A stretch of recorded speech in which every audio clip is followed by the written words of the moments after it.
Hello everyone, we are from Group 10. In this session, I will present the material about portfolio. So, before we begin our presentation, we will introduce our member group. Me, Anissa Putri, as the moderator and the first speaker, and Givi Restika for the second speaker, and Anissa Pratiwi for the third speaker. Okay, the first material will be explained by me. Okay, the first material about concept of portfolio. So, what is portfolio? A portfolio is a systematic collection of student work that show their effort, progress, and achievement in learning over a specific period. It is used as a tool for authentic assessment, focusing not only on what students achieve at the end, but also on how they reach those achievements. So, a portfolio is student centered. It gives students ownership of their learning. It includes various forms of evidence, written assessment, project, artwork, report, or reflection. It reflects growth, effort, and learning process over time. For the example, in a, in in an English class, a student portfolio might include essay, grammar exercise, vocabulary list, record speaking tasks, and a reflection on their progress. Okay, the second material about function of portfolio. So, the function of portfolio serve several important functions in education. The first, as an authentic assessment tool, it measures student real skill and knowledge rather than just test score. Teacher can see the actual work and effort student put in. The second, as a reflection tool, student can look back and see how much they have improved. This helps them develop self-awareness and critical thinking. And the third, as a documentation of achievement. It records student best work and can be used for evaluation or future reference. And the fourth, as a communication tool, it helps teachers, students, and parents understand the learning process and progress. Okay, next material, objective of portfolio. The main goal of portfolio assessment are 1. To assess student competencies comprehensively, not only through exam. 2. To motivate students to take responsibility for their own learning. 3. To develop critical and reflective thinking skills. And the 4. To provide feedback to teacher and student for improving the learning process. An example of objective of portfolio, if a student notice they always make the same grammar mistakes in their writing portfolio, they can focus on correcting them in future tasks. Okay, that's all explanation from me. And the next material will be explained by Givi. To Givi, time is yours. Thank you to moderator for giving me time to continue explaining the next material. Okay, now let's talk about the types of portfolio. There are four main types that are commonly used in education. For the first type is working portfolio. This type of portfolio includes all the student works during the learning process. It shows how students learn and improve step by step. For example, it can include draft, practice, exercise, and projects. So it's like a record of your learning journey. For the second type is showcase portfolio. This one is used to show the best works. Students choose their best achievements or projects to display their achievement. It's like a showing of your produced result. For example, your best essay or best presentation slides. Okay, next for the third types is assessment portfolio.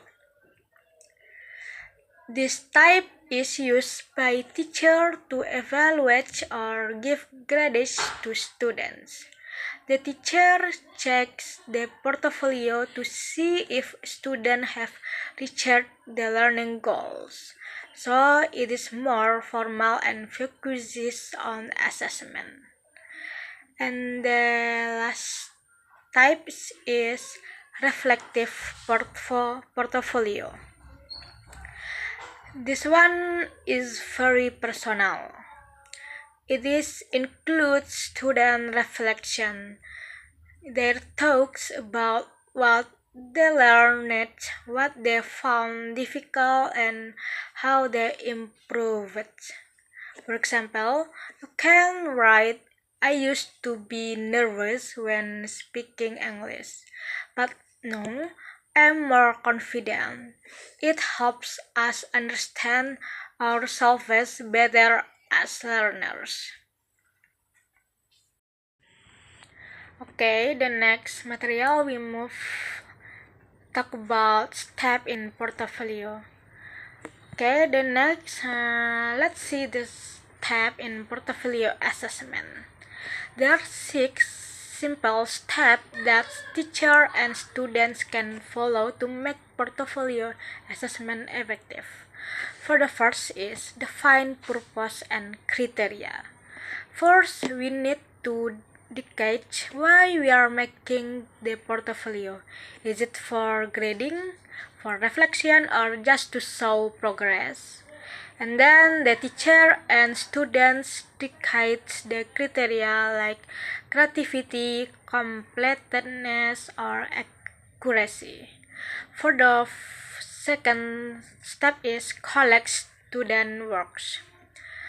Next, student collects all their works, for example, essay, quizzes, drawings, or project reports. Everything that shows their learning process. For the third step is select the best work. Okay, then we choose the best or most representative works. Student and teacher discuss which pieces should be included in the final portfolio. And the fourth step is provide reflection and feedback. After that, students will write a short reflection about what they learned or what they found challenging. Teacher also giving feedback like positive comments or suggestion for improvement. For the fifth step is evaluate using a rubric. Okay, the next, the teacher use a rubric or scoring guides to grade the portfolio fairly. For example, the teacher checks creativity, understanding, and presentation. And the last step is store and report the result. Finally, the portfolio is saved as a record of learning. It can be kept in a folder or digital file, and teacher can report the result to students and parents. Okay, that's all for explanation by me, Gifristi Kahananda. I back to moderator. Okay, thank you, Givi, for explaining the part.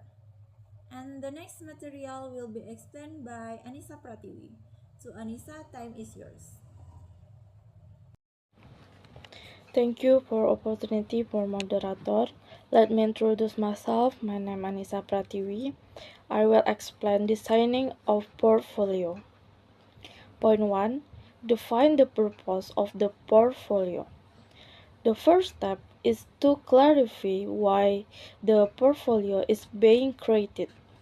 It could be used to assess learning progress, showcase best work, or promote student self-reflection. The purpose determines what will be included. Point 2. Decide on the content and format, physical or digital. After defining the purpose, decide what types of work will be included: assessment, project, journal, or creative work. Choose whether the portfolio will be in physical form or binder or folder, or digital from Google Drive, blog, a portfolio. Point 3. Develop an assessment rubric. A rubric helps ensure fair and consistent assessment. It should include criteria such as creativity, accuracy, understanding of concept, and quality of reflection. Point 4. Set a timeline for collection work. Establish a clear schedule for submitting and reviewing portfolio items. This helps students manage their time effectively and allow teachers to monitor progress regularly. Point 5. Guide students in reflection and work selection. Teachers should help students reflect on their work, what they did well, what needs improvement, and why they chose specific speech. The reflection process encourages deeper learning and self-awareness. Next, example of portfolio application. In a language learning class, students collect weekly speaking recording, writing text, and vocabulary journal. Every month, they choose their best work to include in their showcase portfolio. At the end of the semester, they reflect on their improvement in speaking and writing skill. This method helps teachers see progress and effort, not just final results. Next, conclusion. Portfolio assessment evaluates both learning process and outcomes comprehensively. Help students become more reflective, creative, and responsible learning. Enable teachers to assess students' real abilities and learning development. That's all for me. Back to moderator. Thank you. Okay, thank you again to Anissa for explaining the final material and also the conclusion. Maybe that's all for group presentation. If you find many mistake in the pronunciation or the shortcoming of the material, we are apologize. Thank you for your attention. Wassalamualaikum warahmatullahi wabarakatuh.